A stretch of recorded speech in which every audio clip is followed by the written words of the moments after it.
ಎಲ್ಲರಿಗೂ ನಮಸ್ಕಾರ. ಮೀನರಾಶಿಯವರೇ, ನಿಮ್ಮ ಜೀವನದಲ್ಲಿ ನೀವು ಇದುವರೆಗೆ ಊಹಿಸದಂತಹ ಬಹುದೊಡ್ಡ ಸಂಚಲನವೊಂದು ಸೃಷ್ಟಿಯಾಗುವ ಸಮಯ ಈಗ ಹತ್ತಿರ ಬಂದಿದೆ. ಮುಂಬರುವ ಈ ವಿಶೇಷ ದಿನಗಳಲ್ಲಿ ನಿಮ್ಮ ಭವಿಷ್ಯವು ಏಕೆ ಇಷ್ಟು ನಿರ್ಣಾಯಕ ತಿರುವನ್ನು ಪಡೆಯಲಿದೆ ಎಂದು ನೀವು ಗಂಭೀರವಾಗಿ ಯೋಚಿಸುತ್ತಿರಬಹುದು. ನಿಮ್ಮ ಮನಸ್ಸಿನಲ್ಲಿ ಅನೇಕ ಅನುಮಾನಗಳು ಮೂಡಿರಬಹುದು. ಹಠಾತ್ ಹಣದ ಯೋಗ ಎಲ್ಲಿಂದ ಬರುತ್ತದೆ? ಎಲ್ಲಕ್ಕಿಂತ ಹೆಚ್ಚಾಗಿ ಆ ಒಂದು ನಿರ್ದಿಷ್ಟ ಹೆಸರಿನ ವ್ಯಕ್ತಿಯೊಂದಿಗೆ ನೀವು ಏಕೆ ತುಂಬಾ ಜಾಗರೂಕರಾಗಿರಬೇಕು? ನಿಮ್ಮ ಬೆನ್ನು ಹಿಂದೆ ನಡೆಯುತ್ತಿರುವ ಆ ನಿಜವಾದ ಕಥೆಯೇನು ಎಂಬಿತ್ಯಾದಿ ಪ್ರಶ್ನೆಗಳು ನಿಮ್ಮನ್ನು ಸತತವಾಗಿ ಕಾಡುತ್ತಿರಬಹುದು. ಈ ವಿಡಿಯೋದಲ್ಲಿ ನಾನು ಹೇಳುವ ಪ್ರತಿಯೊಂದು ಮಾತನ್ನು ನೀವು ಗಮನವಿಟ್ಟು ಕೇಳಿದರೆ ಖಂಡಿತವಾಗಿಯೂ ಆಶ್ಚರ್ಯಚಕಿತರಾಗುವಿರಿ. ಏಕೆಂದರೆ ಮುಂಬರುವ ದಿನಗಳಲ್ಲಿ ನಡೆಯಲಿರುವ ಗ್ರಹಗಳ ಚಲನೆಗಳು, ವಿಶೇಷವಾಗಿ ನಿಮ್ಮ ಮೀನರಾಶಿಗೆ ಸಂಬಂಧಿಸಿದ ಸಂಚಾರಗಳು ನಿಮ್ಮ ಜೀವನದ ಅತ್ಯಂತ ಅದ್ಭುತ ಸಮಯವನ್ನು ಸೂಚಿಸುತ್ತವೆ. ಅದೇ ಸಮಯದಲ್ಲಿ ನೀವು ಅತ್ಯಂತ ಜಾಗರೂಕರಾಗಿರಬೇಕಾದ ಕೆಲವು ಪ್ರಮುಖ ವಿಷಯಗಳೂ ಇವೆ. ಆದ್ದರಿಂದ ಈ ವಿಡಿಯೋವನ್ನು ಎಲ್ಲಿಯೂ ನಿಲ್ಲಿಸದೆ ಅಥವಾ ಮುಂದಕ್ಕೆ ಓಡಿಸದೆ ಸಂಪೂರ್ಣವಾಗಿ ಕೊನೆಯವರೆಗೂ ಆಲಿಸಿ. ಏಕೆಂದರೆ ಇದು ಕೇವಲ ಸಾಮಾನ್ಯ ಭವಿಷ್ಯವಲ್ಲ, ಬದಲಾಗಿ ನಿಮ್ಮ ಜೀವನವನ್ನು ಸಂಪೂರ್ಣವಾಗಿ ಬದಲಾಯಿಸುವ ಮತ್ತು ಮುಂಬರುವ ಬಹುದೊಡ್ಡ ಮಾನಸಿಕ ಹಾಗೂ ಆರ್ಥಿಕ ಅಪಾಯದಿಂದ ನಿಮ್ಮನ್ನು ಶಾಶ್ವತವಾಗಿ ರಕ್ಷಿಸುವ ಆಳವಾದ ಸತ್ಯಗಳನ್ನು ಒಳಗೊಂಡಿದೆ.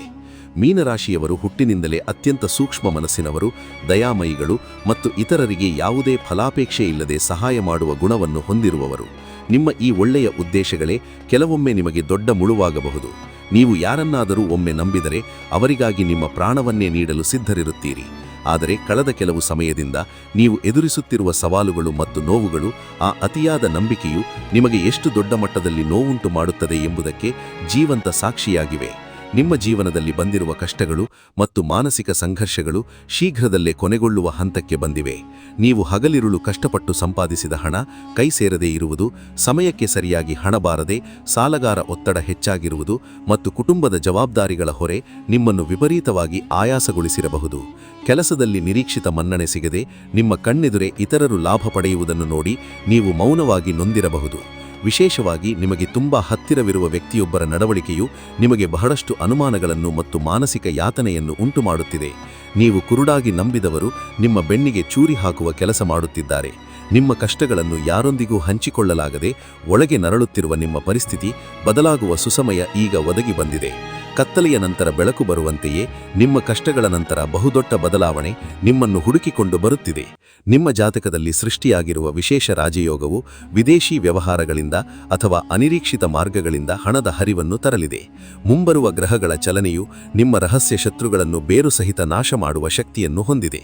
ಶನಿ ಮತ್ತು ಚಂದ್ರರ ಪ್ರಭಾವವು ನಿಮ್ಮ ಜೀವನದಲ್ಲಿ ಭೂಕಂಪದಂತಹ ದೊಡ್ಡ ಆದರೆ ಸಕಾರಾತ್ಮಕ ಬದಲಾವಣೆಯನ್ನು ತರಲಿದೆ. ಪಾಲುದಾರಿಕೆ ಮತ್ತು ವಿವಾಹ ಸ್ಥಾನಗಳ ಮೇಲೆ ಗ್ರಹಗಳ ದೃಷ್ಟಿ ಬೀಳುವುದರಿಂದ ನೀವು ಬೆಳಿಗ್ಗೆ ಎದ್ದ ತಕ್ಷಣ ನಿಮ್ಮ ಆಲೋಚನೆಗಳಲ್ಲಿ ಹೊಸ ಸ್ಪಷ್ಟತೆಯನ್ನು ಕಾಣುವಿರಿ. ಕಳೆದ ಕೆಲವು ವಾರಗಳಿಂದ ಅಥವಾ ತಿಂಗಳುಗಳಿಂದ ನಿಮ್ಮ ಮನಸ್ಸಿನಲ್ಲಿದ್ದ ಗೊಂದಲಗಳಿಗೆ ಈಗ ನಿಖರವಾದ ಉತ್ತರ ಸಿಗಲಿದೆ. ರಾಹುವಿನ ಭ್ರಮೆಯನ್ನು ಕಳಚಿ ಸತ್ಯವನ್ನು ಅರಿತುಕೊಳ್ಳುವ ಸಮಯವಿದು. ವೃತ್ತಿಪರವಾಗಿ ನೀವು ಕಚೇರಿಯಲ್ಲಿ ತುಂಬಾ ಸಕ್ರಿಯರಾಗಿರುತ್ತೀರಿ. ವರ್ಷಗಳಿಂದ ನೆನಗುದಿಗೆ ಬಿದ್ದಿದ್ದ ನಿಮ್ಮ ಕಥೆಗಳು ಈಗ ವೇಗವಾಗಿ ಮುಂದಕ್ಕೆ ಚಲಿಸಲಿವೆ. ಉದ್ಯಮಿಗಳಿಗೆ ಹೊಸ ಒಪ್ಪಂದಗಳನ್ನು ಮಾಡಿಕೊಳ್ಳಲು ಇದು ಅತ್ಯಂತ ಅನುಕೂಲವಾದ ಸಮಯವಾಗಿದೆ. ನೀವು ಪ್ರಮುಖ ವ್ಯಕ್ತಿಯೊಬ್ಬರನ್ನು ಭೇಟಿಯಾಗಲಿದ್ದೀರಿ ಮತ್ತು ಆ ಪರಿಚಯ ಭವಿಷ್ಯದಲ್ಲಿ ನಿಮ್ಮ ವ್ಯವಹಾರಕ್ಕೆ ದೊಡ್ಡ ಮೈಲಿಗಲ್ಲಾಗಲಿದೆ. ಆದರೆ ಇಲ್ಲಿ ನೀವು ತೆಗೆದುಕೊಳ್ಳಬೇಕಾದ ಒಂದು ಪ್ರಮುಖ ಮುನ್ನೆಚ್ಚರಿಕೆ ಇದೆ. ನಿಮ್ಮ ಜೀವನ ಸಂಗಾತಿ ಅಥವಾ ನಿಮ್ಮ ವ್ಯವಹಾರ ಪಾಲುದಾರರೊಂದಿಗೆ ಯಾವುದೇ ಸಣ್ಣ ಪುಟ್ಟ ಭಿನ್ನಾಭಿಪ್ರಾಯಗಳು ಬರದಂತೆ ತೀವ್ರ ಎಚ್ಚರ ವಹಿಸಿ. ಅವರು ಹೇಳುವುದನ್ನು ಸಂಪೂರ್ಣವಾಗಿ ಆಲಿಸಿ ಅರ್ಥ ಮಾಡಿಕೊಳ್ಳಿ, ಆದರೆ ತಕ್ಷಣವೇ ಪ್ರತಿಕ್ರಿಯಿಸಲು ಹೋಗಬೇಡಿ. ಏಕೆಂದರೆ ನಿಮ್ಮ ಒಂದು ಸಣ್ಣ ಮಾತು ಕೂಡ ತಪ್ಪಾಗಿ ಅರ್ಥೈಸಲ್ಪಡುವ ಅಪಾಯವಿದೆ. ಆರ್ಥಿಕವಾಗಿ ಯಾರಿಗಾದರೂ ಹಣವನ್ನು ಸಾಲವಾಗಿ ಕೊಡುವ ಮುನ್ನ 100 ಬಾರಿ ಯೋಚಿಸಿ. ಏಕೆಂದರೆ ಈಗ ಕೊಟ್ಟ ಹಣ ಮರಳಿ ಬರುವುದು ಕಷ್ಟ, ಆದರೆ ನಿಮಗೆ ಬರಬೇಕಾದ ಬಾಕಿ ಹಣವನ್ನು ಕೇಳಲು ಇದು ಅದ್ಭುತವಾದ ದಿನ. ನೀವು ಗಟ್ಟಿಯಾಗಿ ಕೇಳಿದರೆ ಪೂರ್ಣ ಹಣ ಸಿಗದಿದ್ದರೂ ಅದರ ಬಹುಪಾಲು ನಿಮ್ಮ ಕೈ ಸೇರುವುದು. ಇನ್ನು ಅನಿರೀಕ್ಷಿತ ಹಣದ ಯೋಗದ ಬಗ್ಗೆ ಹೇಳುವುದಾದರೆ, ಇದು ಕೇವಲ ರಸ್ತೆಯಲ್ಲಿ ಸಿಗುವ ಹಣವಲ್ಲ. ನೀವು ಹಿಂದೆ ಎಲ್ಲೋ ಮಾಡಿದ ಹೂಡಿಕೆಯು, ಮರೆತು ಹೋಗಿದ್ದ ಉಳಿತಾಯವು ಈಗ ದೊಡ್ಡ ಲಾಭವನ್ನು ತರಬಹುದು. ಅಥವಾ ನಿಮ್ಮ ಪೂರ್ವಜರ ಆಸ್ತಿಗೆ ಸಂಬಂಧಿಸಿದಂತೆ ಇದ್ದ ನ್ಯಾಯಾಲಯದ ವಿವಾದವು ಅನಿರೀಕ್ಷಿತವಾಗಿ ನಿಮ್ಮ ಪರವಾಗಿ ತೀರ್ಪು ಬರಲಿದೆ. ಉದ್ಯೋಗಿಗಳಿಗೆ ಮೇಲಧಿಕಾರಿಗಳಿಂದ ಇದ್ದಕ್ಕಿದ್ದಂತೆ ಪ್ರಮೋಷನ್ ಅಥವಾ ವೇತನ ಹೆಚ್ಚಳದ ಸಿಹಿ ಸುದ್ದಿ ಸಿಗಬಹುದು. ನೀವು ಬಹಳ ದಿನಗಳಿಂದ ಕಾಯುತ್ತಿದ್ದ ಕನಸಿನ ಕಂಪನಿಯಿಂದ ಸಂದರ್ಶನದ ಕರೆ ಬರಬಹುದು. ಷೇರು ಮಾರುಕಟ್ಟೆ ಅಥವಾ ವ್ಯಾಪಾರದಲ್ಲಿ ತೊಡಗಿರುವ ಉದ್ಯಮಿಗಳು ತಾವು ನಿರೀಕ್ಷಿಸಿದಕ್ಕಿಂತಲೂ ಉತ್ತಮ ಲಾಭವನ್ನು ಗಳಿಸುವ ಬಲವಾದ ಸೂಚನೆಗಳಿವೆ. ಸಾಲದ ಹೊರೆಯಿಂದ ರಾತ್ರೋರಾತ್ರಿ ನಿದ್ದೆ ಕಳೆದುಕೊಂಡಿದ್ದವರಿಗೆ ಹೊಸ ಆದಾಯದ ಮೂಲವೊಂದು ಗೋಚರಿಸಲಿದೆ. ವಿದೇಶ ಪ್ರಯಾಣಕ್ಕಾಗಿ ಕಾಯುತ್ತಿರುವವರಿಗೆ ವೀಸಾ ಪ್ರಕ್ರಿಯೆಗಳು ಸುಗಮವಾಗಲಿವೆ. ಆದರೆ ಈ ಹಠಾತ್ ಸಂಪತ್ತನ್ನು ಕಂಡ ತಕ್ಷಣ ಉತ್ಸುಕರಾಗಿ ಮನಬಂದಂತೆ ಐಷಾರಾಮಿ ವಸ್ತುಗಳ ಮೇಲೆ ಖರ್ಚು ಮಾಡಬೇಡಿ. ಈ ಹಣವನ್ನು ಕೇವಲ ನಿಮ್ಮ ಹಳೆಯ ಸಾಲಗಳನ್ನು ತೀರಿಸಲು ಮತ್ತು ತುರ್ತು ಪರಿಸ್ಥಿತಿಗಳಿಗೆ ಆಧಾರವಾಗಿ ಮಾತ್ರ ಬಳಸಿ. ಯಾರಿಗೂ ಜಾಮೀನು ಅಥವಾ ಗ್ಯಾರಂಟಿ ನಿಲ್ಲಬೇಡಿ. ಯಾವುದೇ ಕಾಗದ ಪತ್ರಗಳಿಗೆ ಸಹಿ ಹಾಕುವ ಮೊದಲು ಪ್ರತಿಯೊಂದು ವಾಕ್ಯವನ್ನು 10 ಬಾರಿ ಎಚ್ಚರಿಕೆಯಿಂದ ಓದಿ ಅರ್ಥ ಮಾಡಿಕೊಳ್ಳಿ. ವಿಶೇಷವಾಗಿ ನಿಮ್ಮ ಜೀವನದಲ್ಲಿ ಒಬ್ಬ ವ್ಯಕ್ತಿಯ ನಿಜವಾದ ಬಣ್ಣ ನಿಮ್ಮ ಕಣ್ಣ ಮುಂದೆ ಸಂಪೂರ್ಣವಾಗಿ ಬಯಲಾಗಲಿದೆ. ಆ ವ್ಯಕ್ತಿ ನಿಮ್ಮ ಒಳ್ಳೆಯ ಸ್ನೇಹಿತ, ಆತ್ಮಸಂಗಾತಿ ಅಥವಾ ನಿಕಟ ಸಂಬಂಧಿಯಾಗಿ ನಿಮ್ಮೊಂದಿಗಿರಬಹುದು.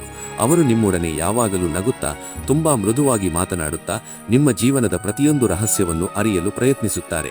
ನಿಮ್ಮ ಮನೆಯಲ್ಲಿ ಏನು ನಡೆಯುತ್ತಿದೆ, ನಿಮ್ಮ ಆರ್ಥಿಕ ಸ್ಥಿತಿ ಹೇಗಿದೆ, ಬ್ಯಾಂಕ್ ಖಾತೆಯಲ್ಲಿ ಎಷ್ಟು ಹಣವಿದೆ, ನಿಮ್ಮ ದಾಂಪತ್ಯದಲ್ಲಿ ಏನಾದರೂ ಬಿರುಕುಗಳಿವೆಯೇ ಎಂಬುದನ್ನು ಅತ್ಯಂತ ಜಾಣತನದಿಂದ ಕೆದಕಿ ಕೇಳುತ್ತಾರೆ.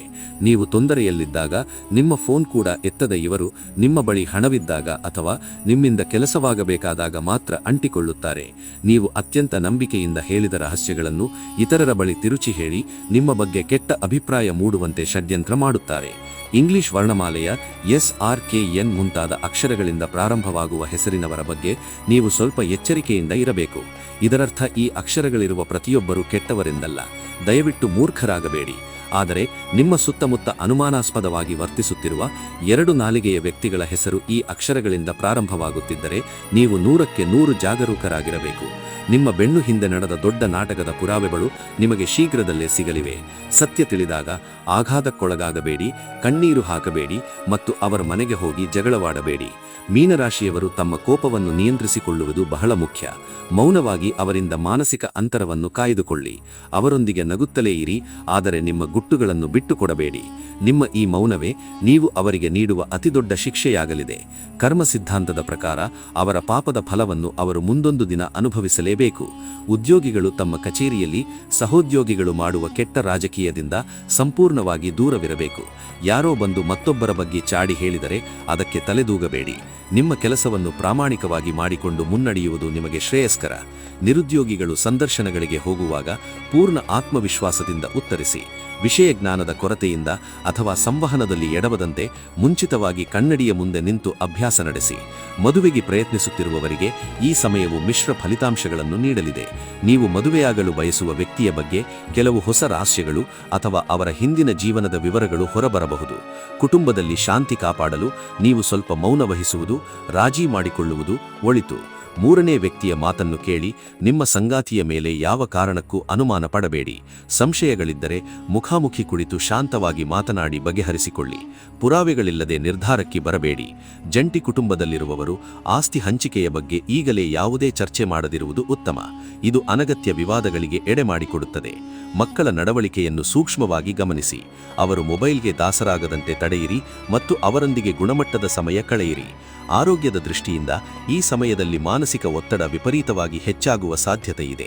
ಮೀನರಾಶಿಯವರ ಜಾತಕದಲ್ಲಿ ಗ್ರಹಗಳ ಸ್ಥಾನಪಲ್ಲಟದಿಂದ ನಿದ್ರಾಹೀನತೆ, ಅತಿಯಾದ ಆಲೋಚನೆ, ಭೀಕರ ತಲೆನೋವು ಮತ್ತು ಬೆನ್ನುಹುರಿಯ ಸಮಸ್ಯೆಗಳು ನಿಮ್ಮನ್ನು ಕಾಡಬಹುದು. ಕಚೇರಿಯಲ್ಲಿ ಗಂಟೆಗಟ್ಟಲೆ ಒಂದೇ ಕಡೆ ಕುಳಿತು ಕೆಲಸ ಮಾಡುವವರು ಬೆನ್ನಿನ ಆರೋಗ್ಯದ ಕಡೆ ತಕ್ಷಣ ಗಮನ ಹರಿಸಬೇಕು. ಹವಾಮಾನಿ ಬದಲಾವಣೆಯಿಂದ ಶೀತ, ಕೆಮ್ಮು ಮತ್ತು ಉಸಿರಾಟ ತೊಂದರೆಗಳು ಬರಬಹುದು. ಆದ್ದರಿಂದ ಸಮಯಕ್ಕೆ ಸರಿಯಾಗಿ ಸಮತೋಲಿತ ಹಾಗೂ ಪೌಷ್ಟಿಕ ಆಹಾರ ಸೇವನೆ ಮತ್ತು ಕನಿಷ್ಠ 8 ರಿಂದ 9 ಗಂಟೆಗಳ ಕಾಲ ಶಾಂತಿಯುತ ನಿದ್ದೆ ಮಾಡುವುದು ಬಹಳ ಮುಖ್ಯ.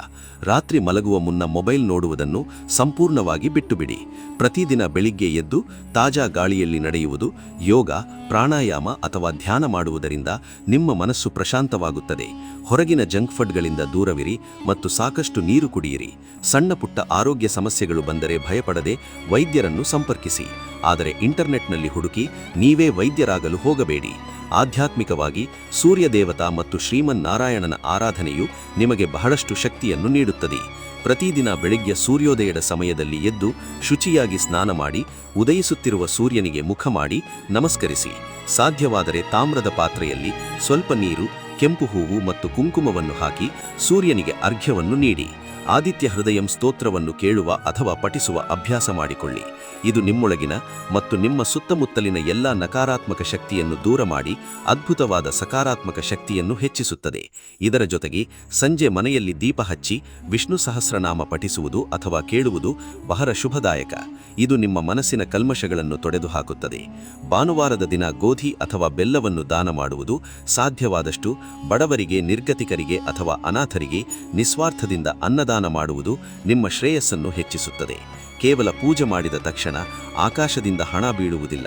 ನಿಮ್ಮ ಪ್ರಾಮಾಣಿಕ ಕಠಿಣ ಪರಿಶ್ರಮ ಮತ್ತು ದೇವರ ಮೇಲಿನ ಭಕ್ತಿ ಒಗ್ಗೂಡಿದರೆ ಮಾತ್ರ ಜೀವನದಲ್ಲಿ ಪವಾಡಗಳು ನಡೆಯುತ್ತವೆ ಎಂಬುದನ್ನು ನೆನಪಿನಲ್ಲಿಡಿ. ನಿಮ್ಮ ಜೀವನಕ್ಕೆ ಮರಳಲು ಪ್ರಯತ್ನಿಸುತ್ತಿರುವ ಹಳೆಯ ವ್ಯಕ್ತಿಯೊಬ್ಬರ ಬಗ್ಗೆ ಎಚ್ಚರವಿರಲಿ. ಮುಂಬರುವ ದಿನಗಳಲ್ಲಿ ಆ ಹಳೆಯ ವ್ಯಕ್ತಿಯಿಂದ ನಿಮಗೆ ಫೋನ್ ಕರೆ, ಸಂದೇಶ ಬರಬಹುದು ಅಥವಾ ಇದ್ದಕ್ಕಿದ್ದಂತೆ ಅವರು ನಿಮ್ಮನ್ನು ಭೇಟಿಯಾಗಬಹುದು. ಅವರು ತಮ್ಮ ತಪ್ಪನ್ನು ಅರಿತು ಮರಳಿ ಬರುತ್ತಿದ್ದಾರೆಯೋ ಅಥವಾ ನಿಮಗೆ ಸಹಾಯ ಮಾಡಲು ಬರುತ್ತಿದ್ದಾರೆಯೋ ಅಥವಾ ಮತ್ತೆ ನಿಮ್ಮನ್ನು ತಮ್ಮ ಸ್ವಾರ್ಥಕ್ಕಾಗಿ ಬಳಸಿಕೊಳ್ಳಲು ಬರುತ್ತಿದ್ದಾರೆಯೋ ಎಂಬುದನ್ನು ನಿಮ್ಮ ತಾರ್ಕಿಕ ಆಲೋಚನೆಗಳಿಂದ ನಿರ್ಧರಿಸಿ. ಕೇವಲ ಹಳೆಯ ಭಾವನೆಗಳಿಗೆ ಬಲಿಯಾಗಿ ಹಳೆಯ ತಪ್ಪುಗಳನ್ನು ಮತ್ತೆ ಮರಳುಕಳಿಸಲು ಬಿಡಬೇಡಿ. ಮೀನರಾಶಿಯವರು